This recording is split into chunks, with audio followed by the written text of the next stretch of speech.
Good day, everyone. We are BSHM 216A. For today's topic will be all about Rizal's philosophy and its relevance to today's generation and how it applies to today's world. Some points will also be discussed on how our generation respect and honor Rizal's philosophy in life. With this, may this podcast enlighten you to appreciate the life we have today. The first topic will be all about Rizal's political view, where a conquered country like the Philippines should not be taken advantage of, but rather should be developed, civilized, educated, and trained in the science of self-government. Anyhow, he bitterly assailed and criticized in publications the apparent backwardness of the Spanish rulers' method of governing the country, which resulted in the bondage and slavery of the conquered, the Spanish government's requirement of forced labor and forced military service upon the natives, the abuse of power by means of exploitation, the government ruling that any complaint against the authorities was criminal, and lastly, making the people ignorant, destitute, and fanatic, thus discouraging the formation of a national sentiment. Therefore, Rizal's writing political philosophy proved to be the study and application of reforms, the extension of human rights, the training for self-government, and the arousing of spirit of discontent over oppression, brutality, inhumanity, sensitiveness, and self-love. Anyhow, Rizal's view in social philosophy is that the body of knowledge relating to society, including the wisdom which man's experience in society has taught him what is social philosophy. The fact dealt with our principles involved in nation building and not individual social problems. The subject matter of the social philosophy covers the problems of the whole race, with every problem having a distinct solution to bolster the people's social knowledge.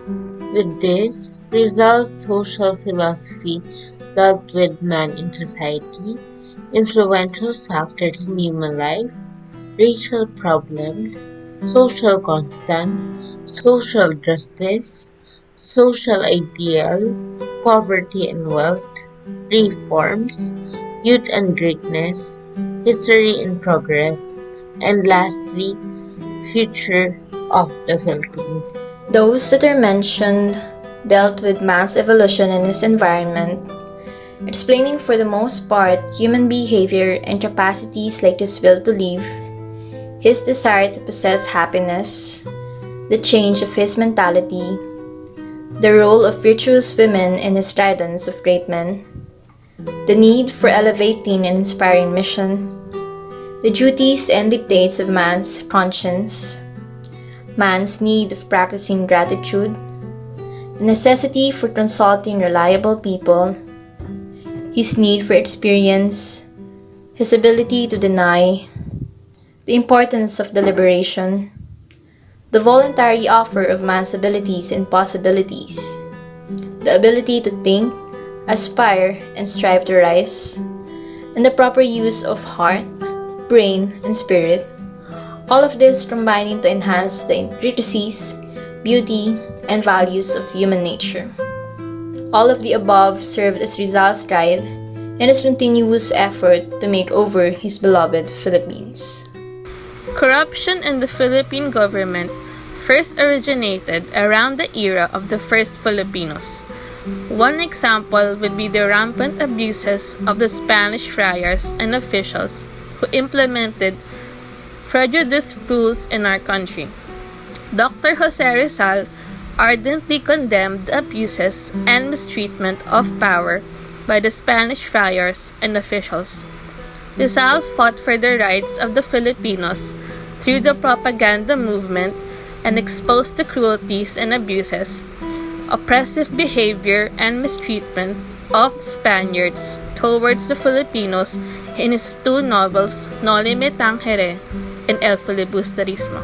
Just as how Rizal hoped for the future of our country, He hoped for the rights of children to quality education. Having this quality education can support the children as well as the country he or she lives in a way that they could proudly represent their country and give honor as well. Just as the phrase Rizal has mentioned saying, ang kabataan ang pag-asa ng bayan. As for our government, they should provide all children the right to education. But as of today, not all children have this kind of opportunity. It is because of elitism and discrimination against our indigenous people, such as our lumad schools, that were taken off of their rights and opportunities to education. Rizal is dead. Rizal is unknown. All of his works erased from existence. I am the only one left to know about his works and life. I'll be sharing with you my knowledge about national consciousness through Rizal's eyes. He's deeply involved in propaganda. His numerous works of novels, poems, letters, and writings. One of his goals was assimilation of the Philippines as a regular province of Spain, wanting Philippines to prosper in the future. Thus, his love for our country widens. He died for our country. One of the teachings of Rizal that the present generation values is giving importance to education. Education is a lighthouse that guides the youth and opens their minds. It makes the present generation critical and expressive citizens of our country. If the youth is well educated, they will be careful about what they say and how they act. With enlightenment comes national consciousness and awareness of what is happening in our country, speaking out against the wrong and bringing about change. Rizal inspires the youth to study well to have a bright future.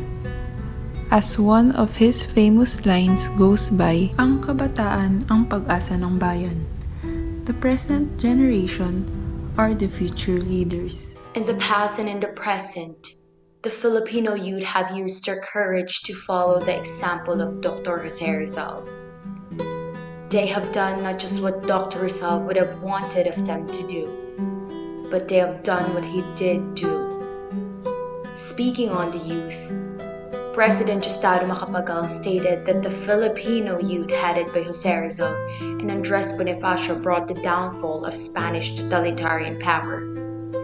It was the Filipino youth in Bataan and Corregidor and their comrades in the background movement all over the country who braved forward and vanquished the Japanese military despot. Through Rizal, the Filipino youth were exposed to ideas unknown in their colonial experience, such as the essential equality of all men and races, the inviolability of individual rights, human worth and dignity, the popular basis of political authority, and faith in social progress through reason and enlightenment. Following Dr. Rizal's example, these new generations of Filipinos in the United States is opening their eyes to the daunting task on what they need to accomplish when the writing indoors is eventually passed. Overall, Rizal is important in the youth in all aspects. He served as an inspiration to many, but the only question is if this next generations of Filipinos and Filipino Americans have the courage to find it. Luckily, for us all, the answer is always yes.